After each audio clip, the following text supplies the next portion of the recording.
Okay, it says I'm live, so I think this is working. Um, I'm a little bit early, so I clicked go live 50 seconds before.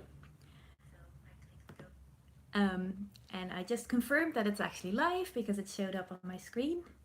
I pause that now. And I have a scheduled tweet going out in a couple of seconds, so hopefully people will click the link once it goes up.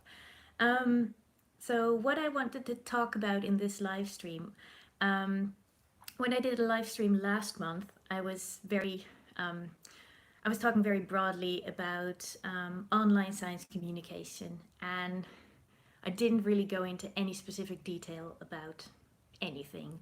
But today, I wanted to. Oh, I just got a reminder about my own live stream, which. Okay, it disappeared. Good. Um, Today, I just wanted to be a bit more focused and talk specifically about this topic, social media for science and SciComm. Um, and if you've seen my social media channels in the past couple of days, where um, I I think I tweeted a picture of this, and keen viewers may have noticed that um, on the picture that I showed, I actually forgot the where, but I did in the in what I prepared. I had actually included the where question. I just forgot to put it on the piece of paper. Um, yeah, so what I wanted to talk about was just going through some of the considerations that you might have when you set up a social media account for a new project or even for an existing project. And I'm focusing on science because I know that's what a lot of you are mostly interested in, but I think a lot of the things that I'll talk about are very broadly applicable. And I just had a quick count. I think over the past couple of years, I managed 10 or 11 social media accounts for science projects, either for myself or for volunteer things or for work. And I've also managed non scientific social media accounts, and they're pretty much similar in the way that they're managed. So, whatever I'm saying today about science is going to be applicable to other things as well. Um, so, what I have here is just kind of the very basic questions: how, where, what, why, when, and who, which you can apply to anything at all, but we're just going to talk about social media today. So when you set up, at the point you decide that you want to have a social media account for your science or science communication project, before you actually go live, the really big question that you need to answer is why. Why do you want this project or this person or this idea to be on social media? And I say that because there was a time a couple of years ago when all the scientific societies and all the journals and all the universities all signed up for Twitter accounts. All of them, pretty much all at once around 2011, 2012. If someone wasn't already on social media, that was kind of when they all joined at the same time. And the argument for a lot of them seemed to be, this is what everyone is doing, so this is what we should do. And some of them have since disappeared. I know that I think Nature deleted at least one of their journal's social media accounts because they just weren't using it. And there's lots of these abandoned accounts which show up, are still linked from people's project websites, and there's just nothing happening, and it looks bad. So before you start, ask, do you really need it? So why do you want to be on social media? And I actually went through a couple of these questions that I laid out for some of the accounts that I've managed. So for the question, why be on social media? For one of the accounts I've managed, that was quite obvious. It was the account linked to a group blog meant for scientists. So different people were contributing to the blog, and the blog itself was already very social, and the people that were involved with it were already on social media. So it was really obvious to connect it to, in this case, a Twitter account. And then I also recently launched an Instagram account for a music and science project that already had a Twitter account. And I chose Instagram for that because I wanted to reach a different audience. And my audience on Twitter was very much the same audience of scientists that I was reaching through all of my other accounts. But I noticed that on Instagram, I was better able to reach different people through the use of hashtags. I know there are a lot of musicians on Instagram, people interested in music, and I thought that through this medium of mainly pictures and videos, I would get be able to reach a new audience. So that's just like two examples of why. I also just mentioned two completely different types of things, Twitter for one, Instagram for the other. And that's kind of the where question. Where are you going to start your social media account? Twitter is really popular for science and science communication projects because there are just so many scientists on Twitter. But you can consider whatever you want. So I chose Instagram for the music project because that's the audience I wanted to reach. If you already have a blog for something, you can set up a Facebook page and just schedule content to go up there automatically if you don't have time to update all these different things. One of the projects I managed, actually a couple of them, we deliberately started with only a Twitter account. It was a very conscious decision because that's where we knew our audience was.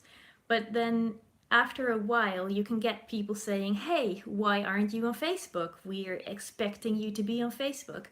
And then you can always start that later. You don't have to start all your social media accounts at once.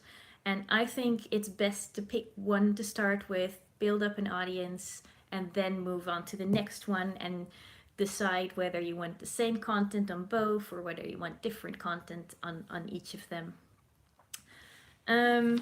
So I already just going back to my little diagram, I already just covered like you should ask why and where. The next one I had is when. Because in deciding why and where, you also probably are already thinking about how often you're going to update. At what time of day are you going to update? And even at which point do you launch this account? Is this when you're starting a whole new project? Does it come with a social media account? Or are you creating a social media account for a project that's already live? Another thing you should consider when you're thinking about when is whether this is a permanent social media account or something temporary. And for some temporary, you can think about what if you're doing annual field work. So that might take a couple of weeks each year, and then the rest of the year you're not out in the field. Maybe you want to have a social media account that's only live for the time that you are in the field doing that work. So you can do that. There's no reason that you would have to maintain that year round. You can just, before you go away, do a couple of messages saying, hey, from this day we're going to go on field work again. This is our annual trip, and tune in on this account to follow what we're doing. Related to field work and being away is scheduled content.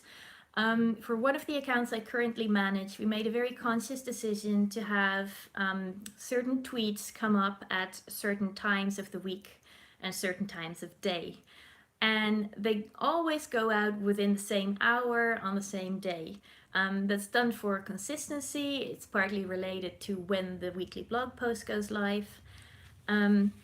But it's also based on analyzing which time of day most of our audience is on social media. And if you want that consistency, if you want to always have content at around the same time, it's really easy to schedule it. So there's lots of free apps. Like for Twitter, I use TweetDeck.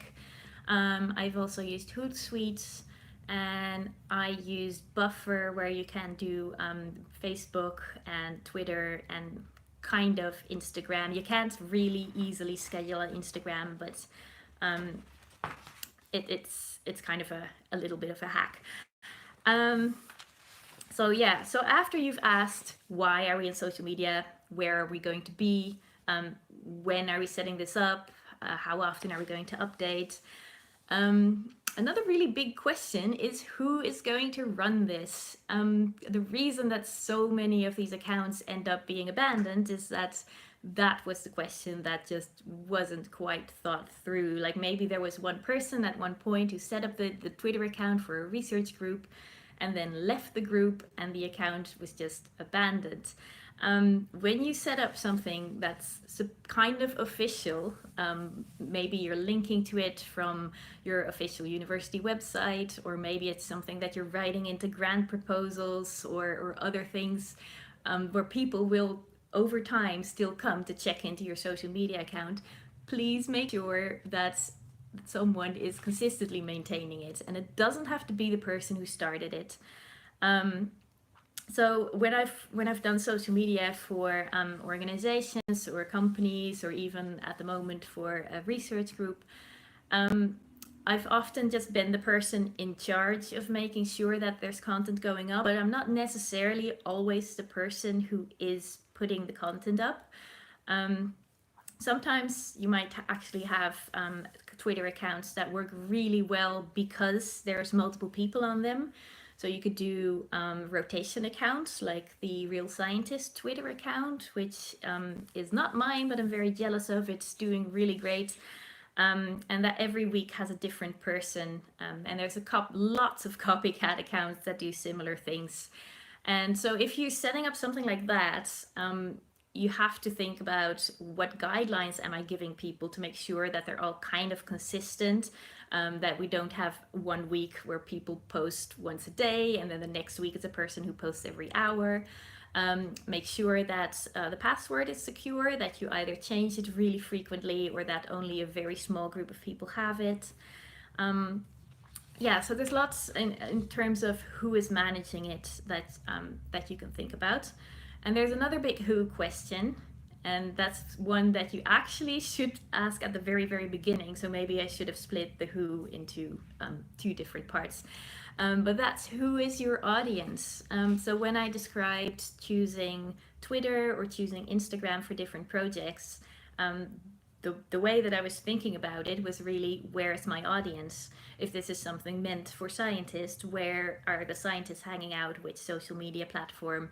Or if this is something for children, where are children hanging out? They're usually not on Twitter, so don't start a Twitter account for children, although the parents are on Twitter, so you could use that. Yeah, if I was doing something for children, I would set up a YouTube channel and make sure that it's child friendly so that it ends up in the child friendly YouTube filter. I don't have anything for children at the moment, which is why this is kind of hypothetical, but I do know that's where other people put their child friendly content. So having gone through why, where, when, who, the next big question that's left is what? What will you share? That's probably something that you already started asking yourself at the very beginning of this project. Like if you're going on field work, again, to give that example, you're probably going to share lots of photos, which again, that might determine which platform you use. If you're posting lots of photos, maybe you want an Instagram account. If what you're sharing is just lots of links to content that you're posting on a blog or elsewhere on the web, Twitter is ideal because it just kind of flows by people on the screen and makes sure that they have the link when you most want them to see it, when your content is fresh. Whereas if you use something like Facebook, the content isn't chronological, so you can say this is our new post on our blog, and they don't actually see the Facebook post until 2 days later, or maybe not at all. So kind of depending on what content you want to share, you can again decide what social media platform is best for you. And another big what question is, what is the voice or the style of this account? And that kind of also blends into the next main question, which is how. How will you develop a consistent style?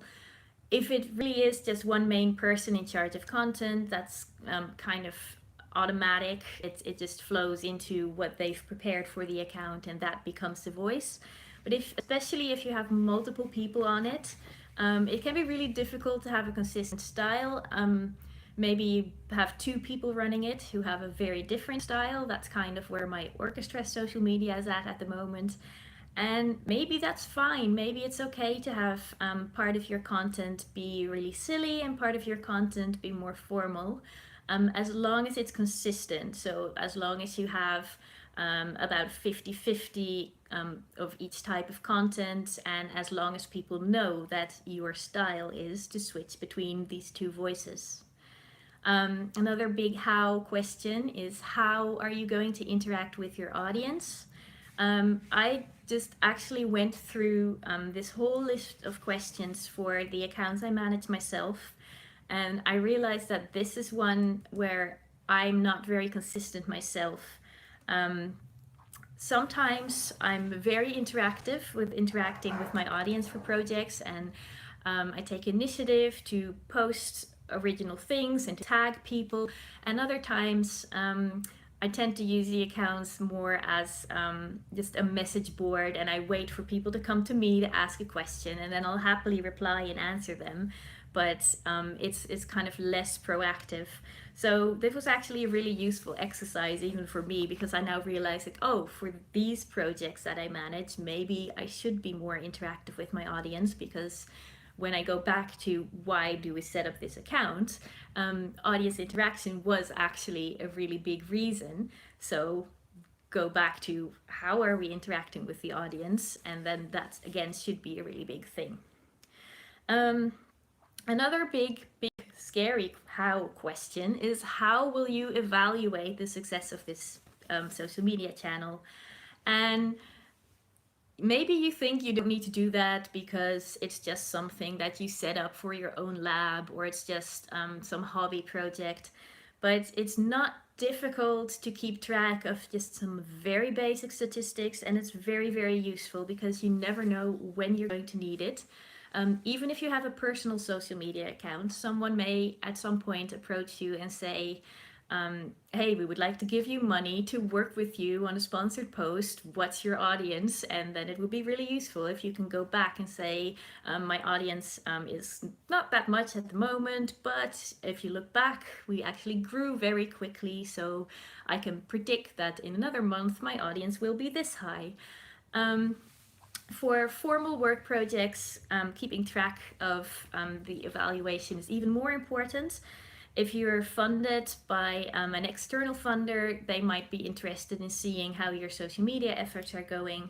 But even if you're just, like, for example, running a social media for a company or an organization, and all the funding comes from within, you're still going to have to justify that part of the budget. So you're going to have to say, well, we're going to keep this social media account because look how fast it grew, and look how many interactions we have, and how many. I also keep anecdotal things, so it's not just statistics, but for example, for a current work project social media account that I'm running, we've had one or two people, professors, join the project because they found the social media account. So even though the numbers are really small, it's like that's only two people, they're really important players that found us because of our social media presence. So then that becomes like a little case story that you can just make a quick note of. I often take screenshots of interactions that I think might be important later. So not just question and answer things, but if someone has a really good suggestion that then gets implemented, and the suggestion comes through social media from one of our social media followers, I make a quick note of that, again, as like an anecdote to show this is the effect we're having. So there are lots of different ways that you can evaluate social media accounts. If your numbers are great, if you have tens of thousands of followers, then that obviously becomes like one of the main things that you're going to show in how well you're doing. But if your numbers are smaller, especially if you're just starting out, then a lot of it comes from little examples, like if you're interacting with people or building personal connections. Tweeting from conferences is another like important thing. If you can show, like, okay, we went to this conference and we tweeted from this social media account, And immediately after the conference, you can see our follower number grow. Then that's again like an example that you can keep for your evaluation to show how relevant the social media account was in this specific setting. And then I had just one tiny little note that I was thinking of earlier. You can set up on Facebook and Instagram, you can set up either a business account or a personal account. So on Facebook, you can have your profile as a person or a page. I think on Facebook, if you're doing something that's meant for public outreach or any type of engagement where you want interaction with strangers, it's pretty obvious that you don't want that happening on your personal page where you're talking to your family and everything. So you could set up a public page for that. Facebook is not great in terms of numbers because unless you pay them, only a tiny fraction of what you post ends up in people's timelines. But if you want a business Instagram account, which is basically a regular Instagram account, but you get statistics, if you want that, then you have to link it to a Facebook page, which is kind of annoying. I just, for the account I set up for music and science, I didn't want to create it's a personal new Facebook, yet another Facebook page for that. I did want to make it a business account so I could look at the stats. So I actually linked it to a slightly only half relevant Facebook page, and we'll see how that goes. I'm not planning to put any ads on it, so I don't think it really matters which Facebook page I linked it to. But the reason I wanted that to be a business account was when I was setting up that new Instagram account and I was thinking about what's the voice going to be, what's the style going to be, I made a conscious decision to have 3 types of content. The way that Instagram is laid out, you have these 3 columns basically if you look at someone's profile. And I'm alternating 3 different types of content so that when you look at the account, the verticals are verticals, like to use the journalistic term. They're just basically one topic in one vertical column. But it might be that over time, one of these 3 topics becomes much more popular than the other 2. And to keep track of that, I wanted to have the statistics that came with the business account so that I can keep an eye on whether I need to change anything. So that's kind of how I evaluate different accounts. I just gave a bunch of examples. And I know I went into a lot of detail for evaluation. But that's kind of because that's the annoying bit, and I think also the bit that you don't already know from having a personal account, because you tend to not really evaluate your personal social media accounts, at least I don't. So that was kind of everything I had prepared for this. I wanted to see if anyone had a question, so I can see. If you type in YouTube in the chat, I can see that. And I also have Twitter open, so I can also see if you tweet me. So yeah, feel free to ask me any questions there. I'll make sure to keep talking for a few minutes in case a question comes in. Yeah, so the last time I did a live stream, I had, first of all, I had major technical problems that delayed it by an hour. The other thing was that I was kind of hoping to use the YouTube chat as kind of an in-person meetup. What I was hoping to do was kind of recreate the way that a lot of SciComm events in pubs happen. So after a conference, people who usually only meet online hang out together in person, and then all these conversations start, and it's amazing. And I don't think it works well on YouTube because it's like I'm standing on a podium basically. Even though if you type in the chat, anyone can read it. I'm very much, it's very imbalanced because I'm the one on the screen and you guys are not.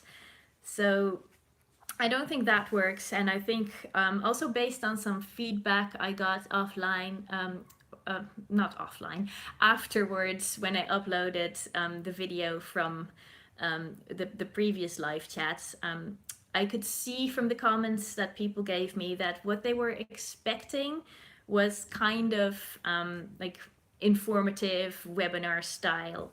So, based on that, I just went through my list of topics that I thought would make good conversation topics, and I chose one. I chose the social media one today, and I just, as you saw, I just prepared something. Um, so yeah, what my question to you is, what should I do next? Is this a format? Is this format better than what I tried to do last time? I will put this video up, so you can just leave a comment at any time, even if you're seeing this after it's no longer live. I don't know how often I'll be able to do this. Both this one and the last one I did were on bank holidays, so I kind of had this extra day where I had a bit of time for this. But it's not ideal for me to set everything up. I kind of have, this is now my phone sitting on a little stand made out of Lego on top of about 8 books and a little box. And I'm sitting on the floor at my coffee table so that I can get daylight. It's all, I have to like rearrange my whole room for this. So it's kind of time consuming in that way.